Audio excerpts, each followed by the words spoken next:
Hey guys, and welcome to another episode of Woke by Accident Podcast. It is a weekly chat about socially conscious topics impacting the culture. On this episode, we are joined by Sambaza, host and creator of the Sambaza Podcast.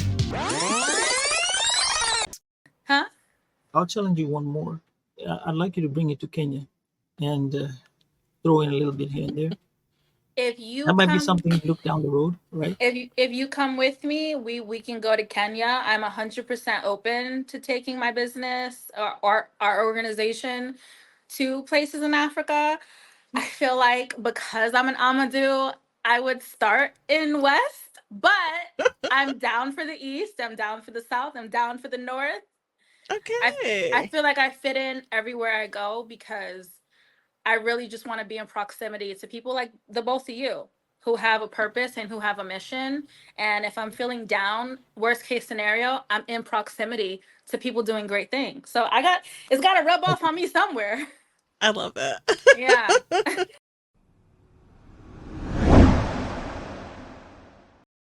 Hey guys, and welcome to another episode of Woke by Accident Podcast, a weekly chat about socially conscious topics impacting the culture. Welcome.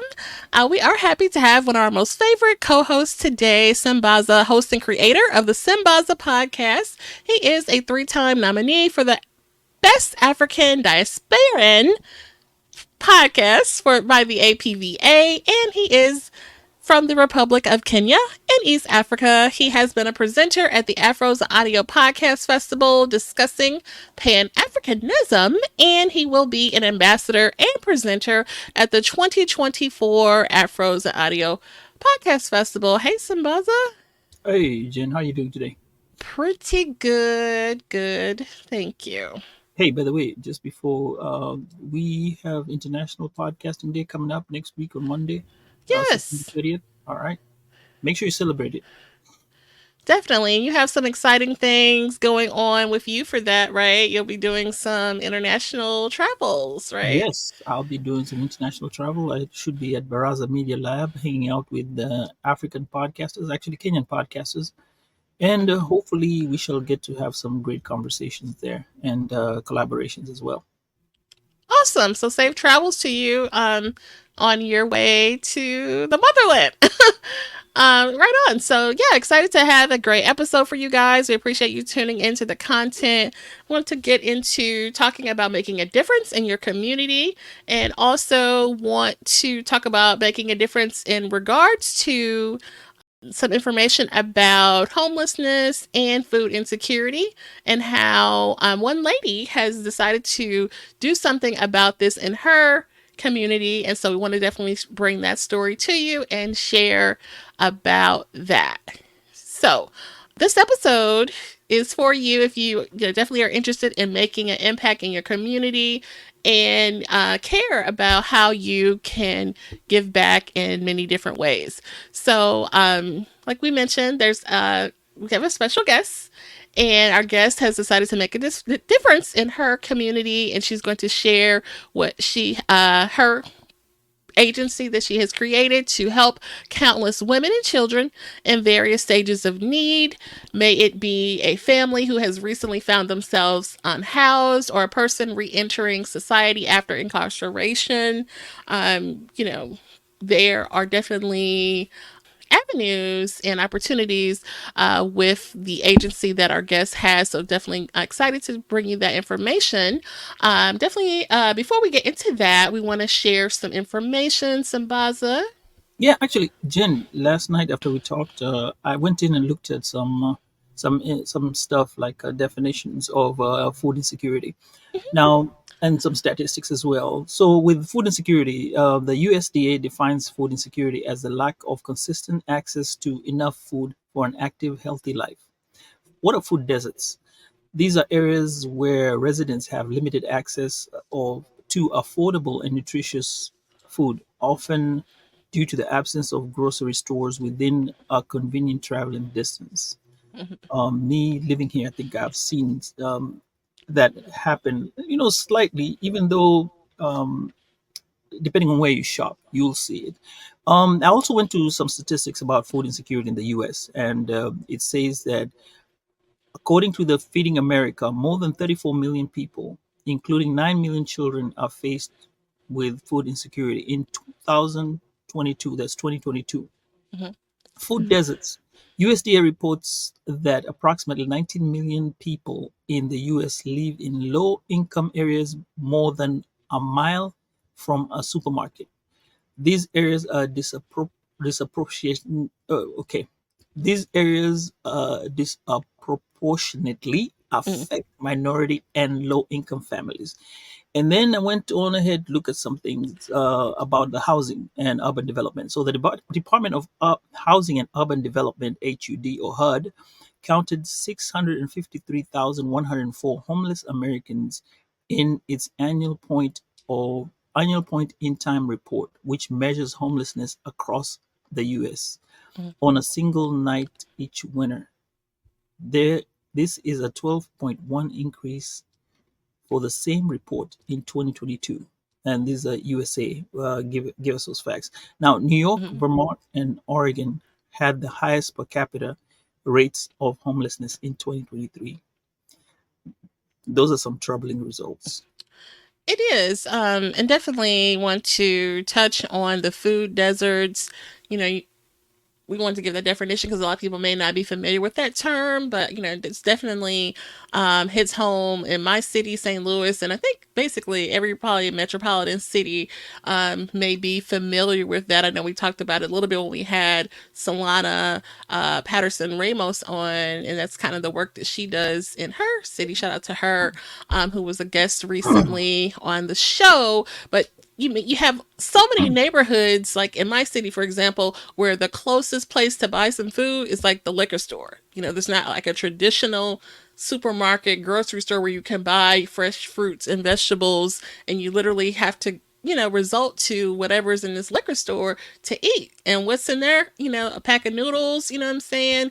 Some salty deli meat, if that, so it's a big problem for sure. So yeah, just want to touch on that. Uh, yeah, I noticed that when I was shopping one time.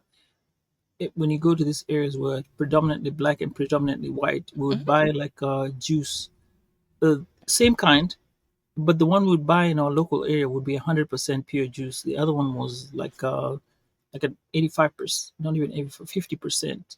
And And this was just probably different fructose locations. corn Yeah, syrup, right? yeah. So Yeah. it's I don't know what to say.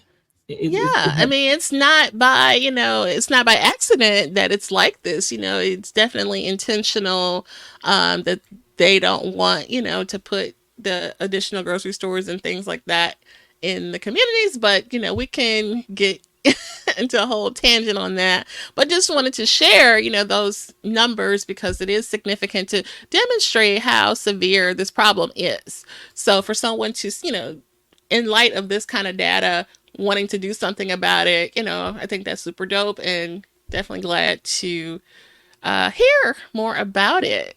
that's why I'm excited for the guest that we have today. She is really ready to go, and I want to hear more about what she has to offer and what she has to say regarding this topic. For Very, sure. very important topic. For sure. And so let's go ahead and introduce our guest. So excited to introduce our guest. She is an entrepreneur, influencer, author, and fellow podcaster who's making waves in New York City. She is passionate. She is a passionate advocate for women and youth in her community, and she is dedicated to making a real difference through her work and influence. So today we are grateful to have her share a part of her inspiring story, the impact that she's making, and how she plans to use her platform. So, with that, we welcome Miss Trillion. Yay! Hello. You're Thank you welcome. so much for Welcome. having me. Yes, welcome. I love how we're all in red. It's like we didn't Yes. plan Yeah, this. I'm just letting almost. everyone know. Very organic it was. Mhm. All right. Now, I am really interested in a couple of things. I'm interested in about yourself, and then you got some interesting names, Trillion and Amadu. Yeah. So just tell us a bit about yourself.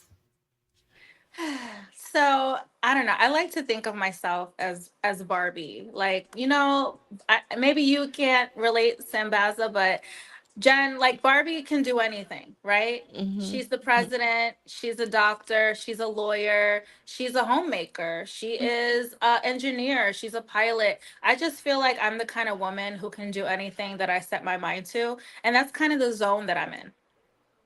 I love that. In short, that's like the short. Yeah, that's What dope. about the long version? The long version, Yeah, we after, got time. We got time. We got time. We got time. I don't know if I have time. I'm having some light issues. God is good. He's letting it work so far. So, Mhm. For All sure. right. So now, when we get into the topic of the day, since we've talked about who you are and what inspired you to start the organization Bright Futures Family Services. so I got into social services. Well, let me circle back a little. So I was praying for a purpose in life a few years ago. I always had a relationship with God, but like through my young 20s and early 30s, I felt kind of lost. So I had found myself in a space where I really wanted to have a relationship with him again. I used to talk to him all the time. He used to respond, call me crazy. So I was in this thing where, please, God, show me a purpose. And then I started, getting into social services. And the journey has been a few years long. And I'm like, let me learn as much as I can, network as much as I can, so that I can figure out what are the holes in the system. Because I've been Mm. homeless and I've also lived in a beachfront condo. So I know both sides of the coin. And, I figure I'm going to get paid for now to be an employee and to learn how to have my own agency. So this year is when I decided, you know what? It's now or never. I'm ready. I'm tired. And I know how to make a difference. People trust me. And I'm very easy to work with, which wasn't always the case. I don't think like in my early 20s, I was the kind of girl you could say, oh yeah, I love her. She's great. But I'm that person now Mm. at the right time. Long story short, I was just praying for purpose and social work came into my path. And I'm nervous because it's a lot of work. It's a lot of It is. pressure, It but is. it's necessary. You saw the statistics. Mm-hmm. So like Definitely. who else can advocate for someone who is hungry other than someone who has been in that position? Who can advocate for someone Yes. who doesn't have a place to live, like someone who also hadn't had a place to live before? I love that you shared that, and I know you've shared that with me that you have been down bad. You know what I mean? And I love that about your story, and it just makes it more authentic because, like you said, you've been there. And a lot of people can't say that. Right. And what inspired me too was being around all of these educated people Hmm. who have master's degrees. Look, the lighting issue. The devil is at work.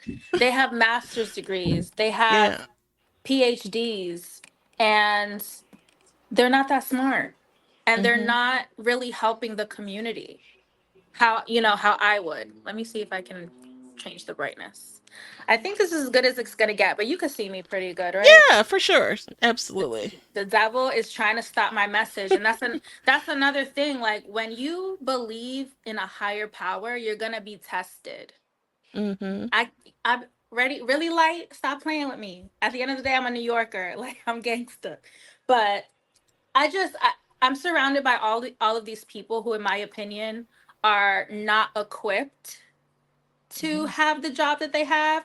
They think because they read a lot of books and they have submitted a lot of essays that makes them qualified. But think about it like this.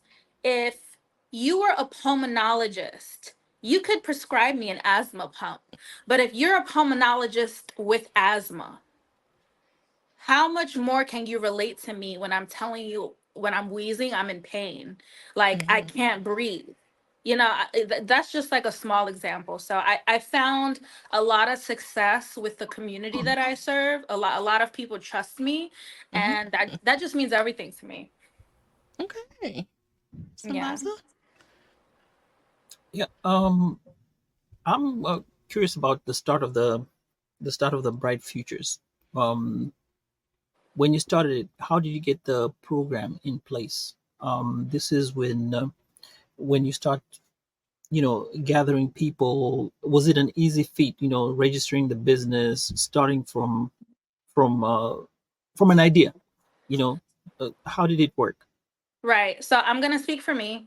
I think everyone will have something different to say. Uh, I knew I needed a partner.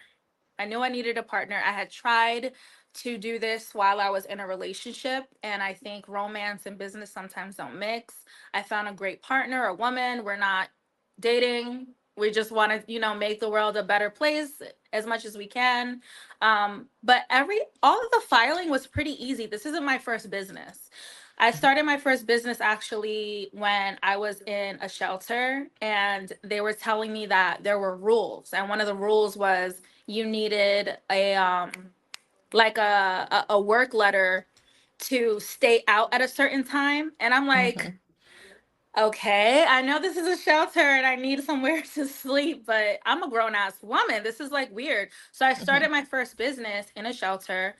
I was giving them work letters from my company, and eventually I was able to get out of that situation. And I mean, they never knew. Maybe they know now, but no one ever knew. They Mhm. really thought this was like I was hired. Like, no, I started this myself. So because I Okay. had that prior experience, I did it through LegalZoom.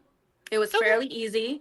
There are other ways I could have done it. Like you can go on government websites like our irs.gov, for example, to get an EIN. A lot of people Mhm. don't know that. I don't know if you can hear my son, but he's over there. Oh. A lot of people don't know that, but EINs are free. LegalZoom will charge, and other people will charge, but it is free. So it was just easy because I had prior experience. I think the hardest part now is writing a letter, aka a grant, and being like, "Hey, by the way, I need $200 million to make a difference." So that's more of the issue. Filing the paperwork, I can do it 100 times. Yeah. Okay. That's- Okay. So now, when we were talking a bit earlier here, we had something regarding the statistics that we shared about food security in the USA and the food deserts. How does the food security or insecurity manifest in your community, and how do you see it affecting families and children as a whole? So I wish that I have collected more data, but I Mhm. will say, based on my experiences with my clients, more than half of them have expressed to me that they were hungry. Mhm. And part of Bright Futures Family Services is we have a chef and we have a cafeteria like setting where 3 meals a day are provided. Now, this is something that um I know you have all seen the immigration, migrants, asylum seekers kind of taking over NYC. The Okay. company that runs that organization is supplying food for these Okay. people, and tons of Americans are going hungry. So me and my business partner Carla were like, we could feed these people. We'll get a chef. It's not like it's hard. Like, come on. If anything, like, if I have, I mean, I don't want to, I could cook, but I'm not trying to cook. But we're gonna have somebody cooking because look, if we could feed people that aren't from here, and look, I'm for everyone eating. It's just food. To let women, children, men go hungry, it doesn't make sense to me. Stop it. Mhm. Food is a Mhm. love language. Like, I'm attracted to it. Like, let's not withhold it. So because I just from experience, so many of my clients had expressed being hungry, and it was almost nothing I could do but Google food pantries. I'm like, you know what? Me and Carla were talking. We're like, we're gonna feed these people, and who's gonna tell us Mhm. we can't? Okay. So, I got but a all the question about the statistics are food. true. These people are hungry. They're hungry. Yeah. They, Mhm. food stamps. They're not getting enough. And if we're being honest, does anyone really know how to budget for monthly grocery shopping? Mm. I don't. Yeah. I mean, can you even find a supermarket? Like I said, sometimes the nearest place to buy is like the liquor store, or no, in New York you have bodegas and all that. you know. But yeah, you're right, and that's a great point because there are some places in New York City, even though you hear NYC, They are kind of remote and in the sticks. There are places in Mm-hmm. Queens that are super far from a supermarket. Mm-hmm. There are places in Brooklyn and in the Bronx, especially. The Bronx originally was a farm, like farmland. It's named after actually a farmer from Okay. 18 something. This is a fact. And now there's more stores, but there are still parts of New York City with brick roads and they're kind of remote. So, yeah, food is not accessible that easily to everyone as, you may think. I'm curious to ask regarding the quality of the food that is being cooked. Do you get donations from, or do you go to a particular place that you purchase the food from? Like gluten free? Are we talking about just regular food? Because there's when you're hungry to eat, anything goes in your stomach will feed you for the night. You Hmm. understand? And then there's whereby I'm going to give you food, but I'm going to give you some good food that will nourish you and not just pass you along to see the next day and kind of do that. Uh, That's why I'm curious. What kind of food are you getting for them? Is it special or this is just a standard meals? So that part of the business is not operational yet. What we're really Hmm. hoping to do is work with who the chef is going to be to create a menu and have Hmm. some pre-made meals in the beginning.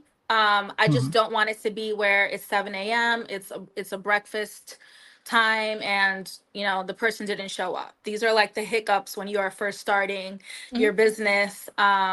So I really want to leave that up to the chef, and then it'll be a collaborative effort of something nutritious, tastes good. If basically I wouldn't eat it, it's not getting served. I noticed that a lot of organizations, I'm not going to name names. I really wish I could, but I can't afford to. But I've seen it with my own eyes where they're serving food to humans that they wouldn't even serve their dog. Mm-hmm. How and why? And like, how did you sleep at night? That's crazy. Like, you would never eat this. You wouldn't even let your dog, a cat, an animal. I don't even think an animal would sniff it and think, let me eat this. I've seen it. Mm-hmm. So I don't want to be like that. And it's not hard to feed people good food, and it's not expensive. Rice, Mm-hmm. chicken, beans. I mean, we tons of vegetables. I really can't wait to incorporate our own food pantry.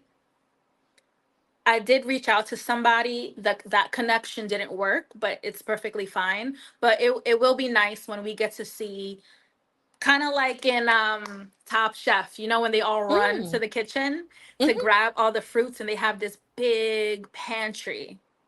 That is Yes. that is a goal, because why not? Mm-hmm. The problem is here, right? I'm very solution based. The problem is our clients are coming in hungry. They're homeless, they're hungry, they're frustrated, depression, anxiety, undiagnosed mental illness, all of these things, trauma, Yes. PTSD. Mm-hmm. Relax. This is a place where you relax. It's therapeutic for the clients, but it's definitely therapeutic for the staff too. I don't want it to just be, oh, we're taking care of everybody but ourselves. Right. And so you actually just named a few of the things I was going to ask about some of your programs and initiatives and what your ultimate goal is. So you do, yeah. So I have a oh, go ahead. good.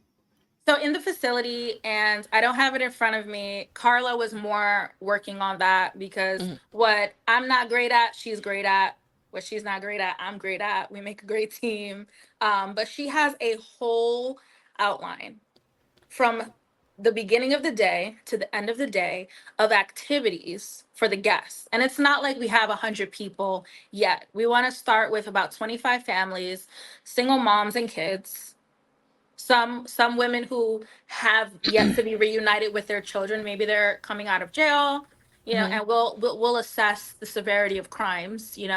Not that there's a good crime, but there's also way serious ones and ones that are like, okay, we can work through this. We can work with it. Right. So, For So sure. the reason why I wanted to interject a little bit, but I had an opinion with a story I listened to over at NPR, and this was regarding wastage.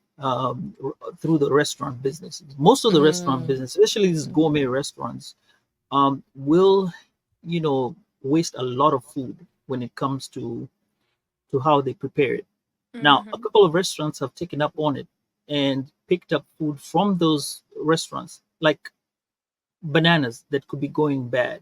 They will not use them. You know, those spotty bananas. But those you could turn them and use them into like make a nice banana bread, right? Mm-hmm. Or something. But you know what I'm talking about. Some things that are not rotten, but they just because they cannot get onto the table with the type of quality that that Mm-hmm. particular restaurant is looking for, it ends up in the garbage, and that's what we're Mhm. talking about: billions and billions of waste. Have you ever explored that, or what do you think about it in terms of feeding America? No, I love that. There is a company called Misfit Kitchen, I believe, and they Mm. do everything you just said. They will go to grocery stores and markets and maybe some restaurants that are throwing out food that they can't sell, but it's not bad. It's not Mhm. expired, it's not rotten. It just there's vegetables that grow a funny way and they won't Mhm. sell them. So like I don't know if you've ever seen two strawberries attached to each other. Yes. Some stores will sell it, but other stores won't. Perfectly good Okay. strawberries, Mm. but it just doesn't fit the look that they're going for in their stores. So we have not, if I'm being honest, talked about that, but I have heard of it.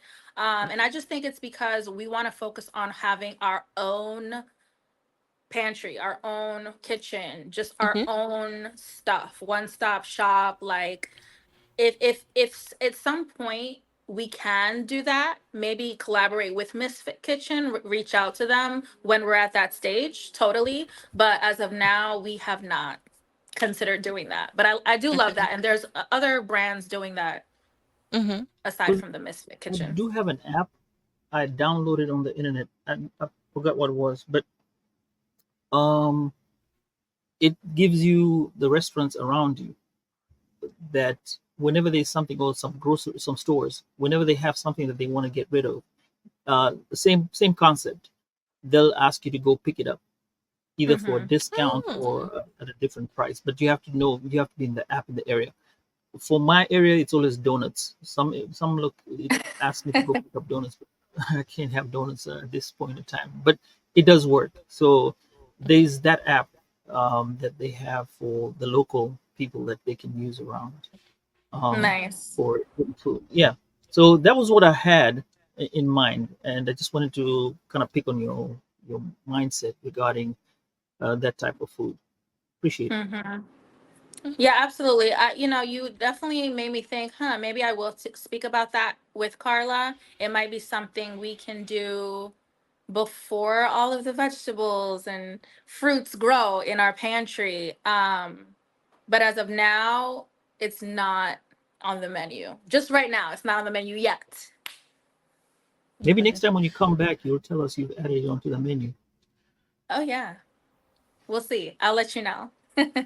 And so Awesome. your business plans to be a full agency with shelter and offering services. What challenges have you run into and how can the community help?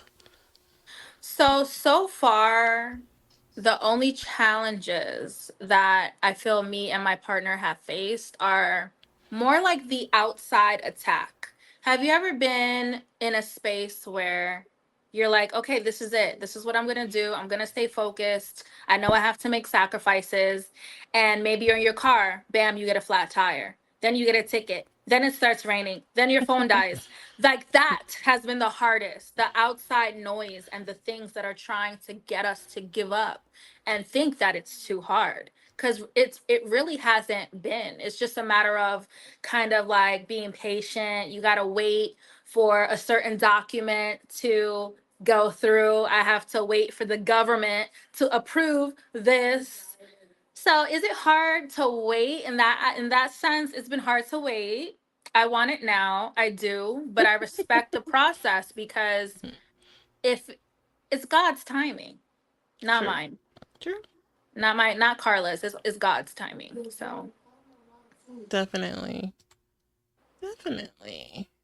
So, Sambaza. um, my question will be in terms of the homelessness and asking for food. Various kids that are in, like, they have food pantries in schools, and they tell kids to go pick up the food they want and take home, just like the way they do in the supermarket. And some of the schools here in the Dallas area, Dallas Fort Worth area, I'm speaking about the Dallas Fort Worth area. And then also as adults, there is that shame of having to go and ask for help. Mhm. Like you gave us an example, you've been through one extreme to the other extreme, you know. Uh, Being on that side or on both sides, what would you advise? First of all, maybe you can tell us the experience of how you can overcome that or how you Mm, feel in your own words when you get to the point where you have to ask for help, because that is one of the biggest thing about asking for help.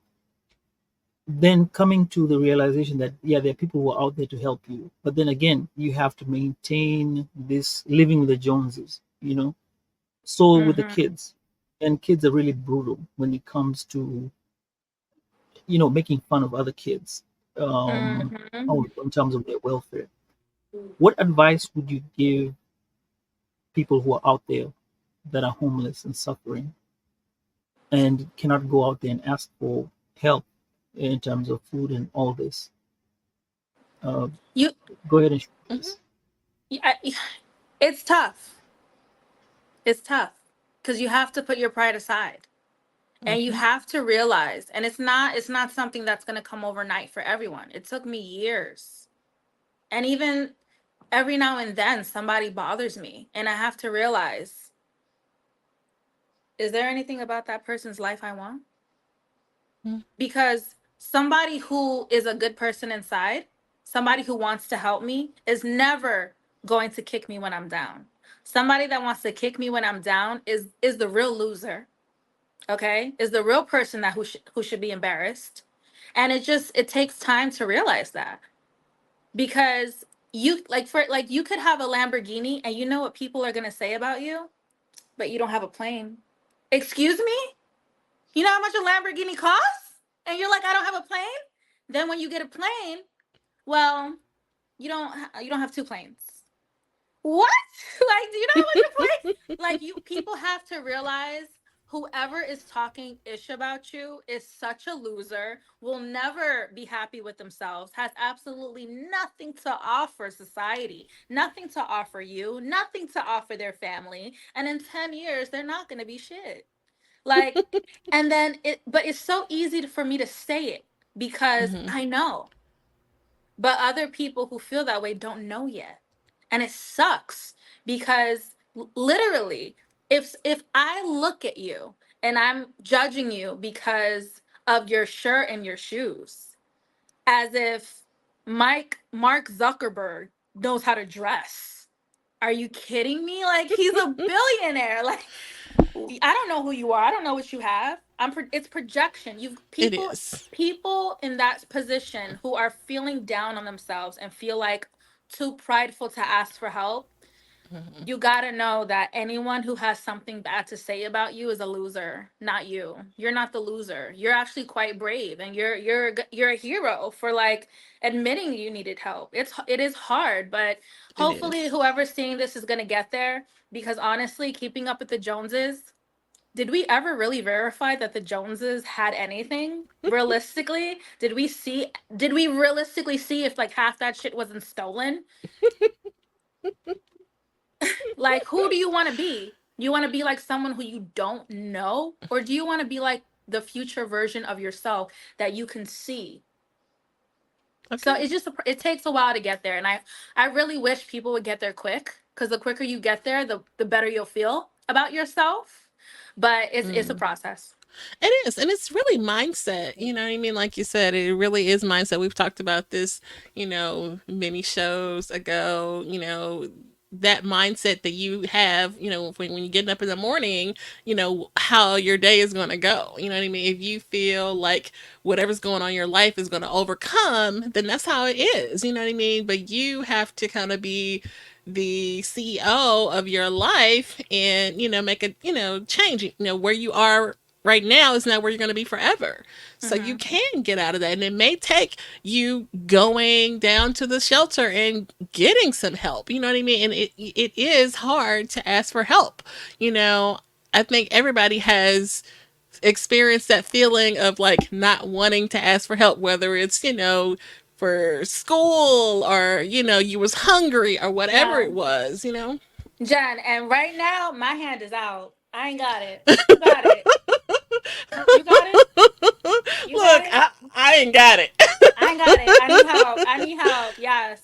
Being with me Yes. is like being on child support. Sorry. I don't know what to tell you. Okay. I don't know what to tell you. I do want to say one more thing. Sometimes it might help too when you're in a rough spot to be with a non-judgmental friend. Um, many times when I was referring clients to go to food pantries because where I worked had no resources for them, I would offer to go with them. I would Mhm. offer to go. I'm like, I'll Mhm. go to the food pantry with you and rack up my cart. You Mhm. know, like I'll go with you. I'll put on a t-shirt and jeans, and I don't care if somebody I know sees me. And are they gonna give me money for food? No. Are they gonna pay for my Metro card or my gas? They're not gonna do anything. They're not Mhm. doing anything to help you. So, but they're criticizing you. They're making you feel lesser than. Right. But again, who's really the loser in that scenario? Them. God don't like ugly, and He's never gonna reward that behavior. Okay. That's true. That's true. I really Mm-hmm. appreciate what you just said, and like I said, my to me, my reasoning for hunger and my perception of hunger has two different worlds. I come from a world where when you talk about hunger, it's uh, that one meal a day. It comes with a purpose, and it just determines the life. Um, and I think when it comes to the American side, when I look at it over here, yes, there's hunger. When you tell somebody in Kenya or Africa that there's hunger, they look at it at a different perspective in terms of, yeah, you're in a developed country and yet you're living hungry where there's supposed to be food all around. But guess Mhm. what? It is true that people are gonna stay hungry. Kids stay hungry. Um, Kids don't have a house to sleep in; they sleep in a car, Mhm. and it surprises you. And I think that to me, when I look at it, it's like a culture shock when I first come here and see people that are homeless or people that don't have something to eat. Whereas, you know, it's a wild idea. I'll say that, but I'm looking forward to hearing more about your company. And like I said, the next time you come back, we probably will get into more regarding where you are at with the Mm-hmm. Bright Futures Family Services. Yes. Are you going to only operate in the New York area, or are you going to branch out? Well, considering the structure of New York, Mm-hmm. um, when you talk about New York is divided into boroughs, right? Mm-hmm. So are you going to focus on one particular borough and then maybe move to others, or is it going to just specifically sit on one and stay there? No, I 100% plan to take this to as many states in the United States as possible Hmm. Okay. because I've never seen anything like it, and I have the experience. And I real like when I tell you God is the CEO, and it's when He wants things. That's just what it is right now. I am leaning towards the Bronx Okay. because I grew up in the Bronx for a long time. Even though they've tried to gentrify it, there is still quite a lot of work to be done in the community as far as mental health goes. I think undiagnosed mental health issues are keeping a lot of people stuck, including myself. I take Lexapro for anxiety, absolutely, and I'm in therapy. Yes, ma'am. So the Bronx, it's just the Bronx. I go to sleep and I'm like, the Bronx, the Bronx. Oh, I guess it has to be the Bronx. So maybe the Bronx or Brooklyn. I'm very familiar with both areas, but it really just depends on the facility. We will have an architect that is gonna design kind of the inside and customize it a little, but it just really it's just the Bronx is calling me. Another state that I definitely we're gonna go into is New Jersey, Hmm. um, Florida at some point. Not sure really where. Thinking Orlando ish, just basically where there's a high need for Definitely. help. You know, a lot of homelessness, women, children who are in foster care, and we just want to bring the families together.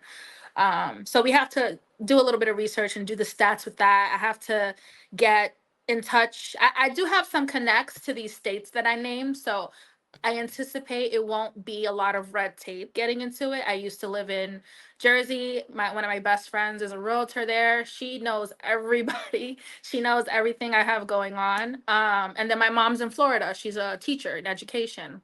Oh, Awesome. man.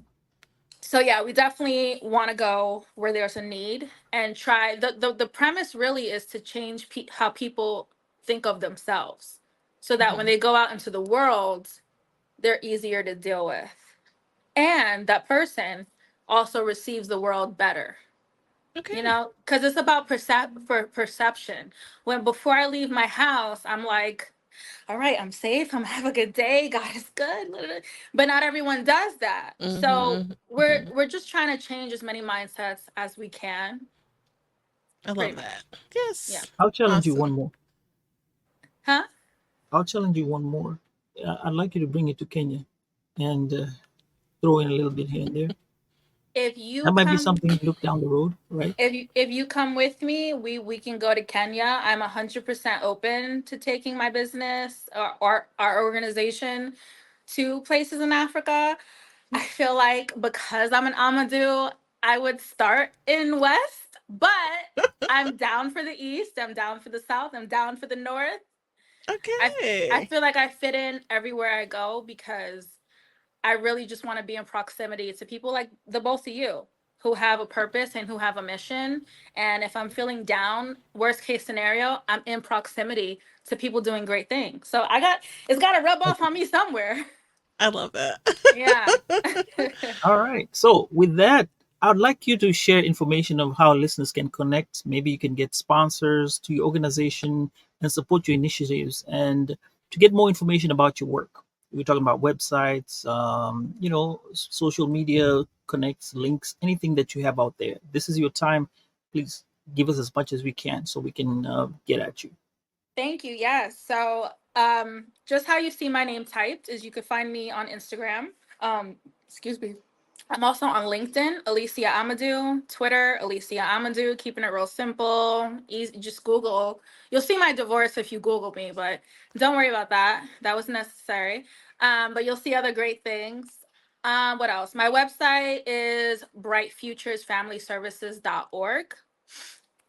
We don't have a donation link yet Okay. because we're just we're still setting everything up. I just want to make sure that we have everything legally. We, have to get in contact with our lawyer, but everything should be up and running by December. So we're cutting it close.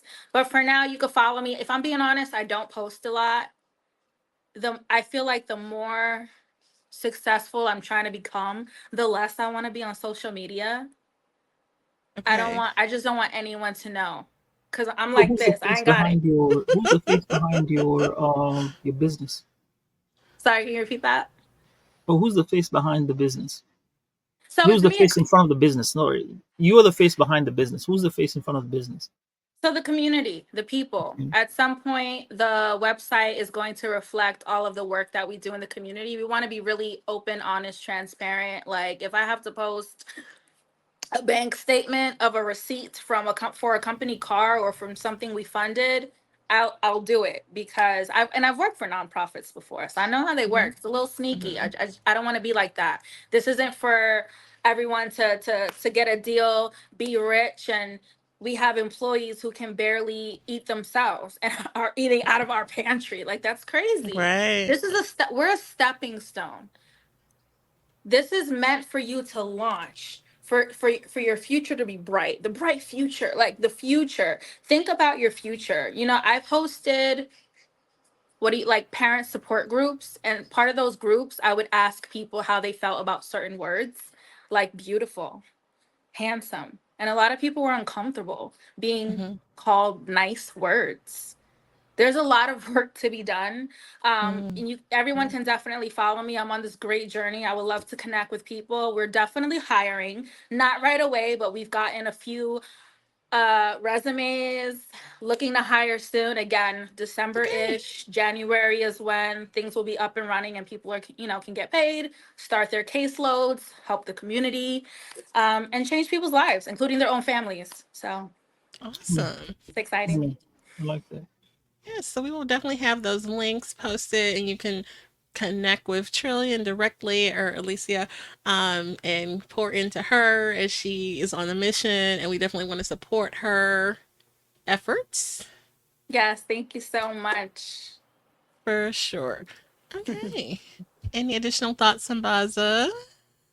No, my thought is I'm thinking when she's gonna take her time and travel to Kenya.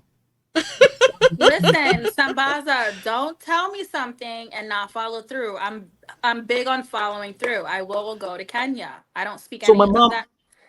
my mom Yeah. had something like that where she had like a sort of like a pre-care where kids would come Mhm. and all would give them the most we could was porridge, just porridge, and that's what they'd have for midday because at least they would have that because when they go home there was some of them there was nothing else they would have a Yeah. meal they wouldn't have a meal in the Mhm. evening or they were not sure of having a meal in the evening so at least when they got there they came to learn Hmm. learned a few words, learned to get ready for their primary school education. But at that point, she did also offer, some food, and that was one of the most important things that was ongoing. Unfortunately, yeah, it has to go into the back burner after she passed on. But we're thinking about bringing it back. So that's why when you Okay. started talking about it, my ideas started flowing, and I was like, So there nice. is a need for that there for sure. Yes, there is. Mm-hmm. There And is. and that's beautiful. God bless your mother. She set the way for something that is going to be big. Mm-hmm. Whoever takes it on. And I would definitely love to, you can contact me and we can cross those bridges when we get there. And I Yeah. look, part of listen, you said Kenya. First thing I thought about was dance moves. I want to learn some dance moves, okay? You're always welcome. We have a very good and what did I say? Hospitable place. Mm-hmm. Absolutely, Mm-hmm. absolutely. I love African people. I belong in Africa, if I'm being honest. I'm half Dominican. Hey, Dominicans are originally from West Africa, Sierra Leone area, and I feel it in my soul. Like, trust me, we'll connect. Let me figure out why my passport hasn't got here yet, and then we'll talk. all right, Okay. Awesome. Awesome. let's do Awesome. this. Yes. All right, so Jen, take us home. All right. So we thank you guys for joining us. We hope that you found today's conversation and it has inspired you and enlightened you. If you found today's episode meaningful, please consider sharing it with your friends and family and colleagues. If you got this far in the episode, please subscribe, like, share, and our collective awareness and advocacy play a crucial role in creating a positive change. Please stay tuned for more engaging content, and we look forward to continuing these important conversations in the future. And we thank you for being a part of the Woke by Accident Sambaza collaboration. Alicia, stick around for our proper goodbye. And then everyone else, take care. Bye, See you in 2 weeks. everyone. Love you, Jen. I don't have a flag, so.